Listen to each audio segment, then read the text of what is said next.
Everyone knows the story of Titanic. It happened on April 15, 1912, when a giant ship called Titanic sank into the cold waters of the Atlantic Ocean, taking 1,517 human lives with it. It was the largest and most magnificent ship ever built by mankind. Its demise was one of the greatest disasters of the 20th century. But few people know that there is one terrific story connected to the sinking of Titanic that Hollywood refused to include in its famous movie Titanic, the story of a brave pastor named John Harper. John Harper was born in Scotland and was the great evangelist of his day, converting thousands of people to Jesus. At the age of 25, he was already pastoring a small church of 30 people, which later grew to 500 in a short time. In 1912, John was invited to preach in a famous church in Chicago. So, on April 11th of that year, he boarded Titanic with his 6-year-old daughter to sail to America. His wife had died a few years earlier. There were big businessmen, famous British families and other important people on this unsinkable ship. From the very beginning, John began to walk the ship and talk to people about Jesus. On the evening of April 14th, when most people were dancing in the ballroom and were playing cards, John put his daughter to bed and began to pray. At 11:40 p.m., Titanic collided with an iceberg and got a hole. The ship began to sink slowly. When the passengers realized the reality of what was happening, panic ensued on the ship. Hearing the sound of a siren, John woke his daughter, wrapped her in a blanket and went up to the upper deck. Seeing everything that was going on, he kissed his daughter goodbye and handed her to a crew member who put John's daughter in the rescue boat number 11. John realized that he would never see his daughter again, who from the age of 6 would be an orphan. He gave his life jacket to the passenger standing next to him, leaving himself no chance of survival. John had no time to think.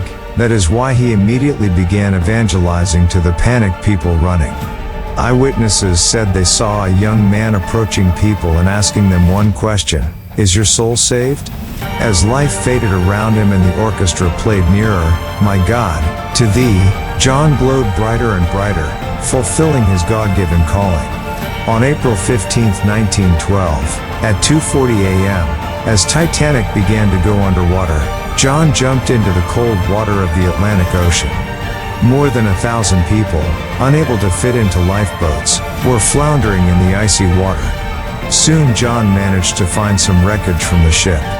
Grabbing it, the pastor began to swim up to the people and ask them the same question: "Is your soul saved?" Eventually, as people were already freezing from the cold, John moved even faster. In the midst of all the chaos and screaming, he was guiding people to Jesus. John Harper died as he lived, with one name on his lips: Jesus Christ. A few years after these tragic events in the Canadian city of Hamilton, at a church service, a man named Aguila Webb related an interesting testimony. "I am one of 6 people who survived in the waters of the Atlantic on that terrible night when the Titanic sank and 1,517 people were frozen to death or were swallowed by the cold waters of the ocean. As I was floundering in the water, amidst the cries and groans of people, a man shouted to me from afar, 'Is your soul saved?' I told him, 'No.' But suddenly a wave covered that person, and he went underwater. After a while, he surfaced and again shouted to me in a weak voice, 'Is your soul saved?' I answered, 'No.' Then in response to me he shouted, 'Believe in the Lord Jesus Christ and you will receive salvation.' Again, a big wave covered him, so he went underwater, and I did not see him again. There, in the cold waters of the Atlantic, I reconciled to God, crying out for mercy." Summarizing his testimony, Webb said, "I am the last fruit of Pastor John Harper. How much today's world reminds us of Titanic. Meaningless and bustle, worries, busyness, pride. But, despite the fact that everything looks beautiful and stable, there is one problem, a hole. Sooner or later, we will all be in eternity. We can hustle and party, while someone like the pastor fulfills his calling by preaching to the lost. And when we get to eternity, it would be good to see people come up and say, 'I believed in Jesus because of your testimony to me.' Every obstacle is a barrier, is a springboard, is a chance to go up. It's an opportunity.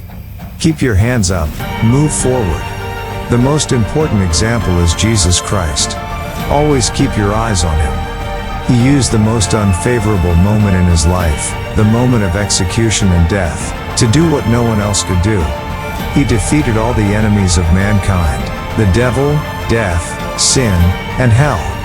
Christ rose from the dead. Today we have this victory if we believe in him and if we are part of a living church.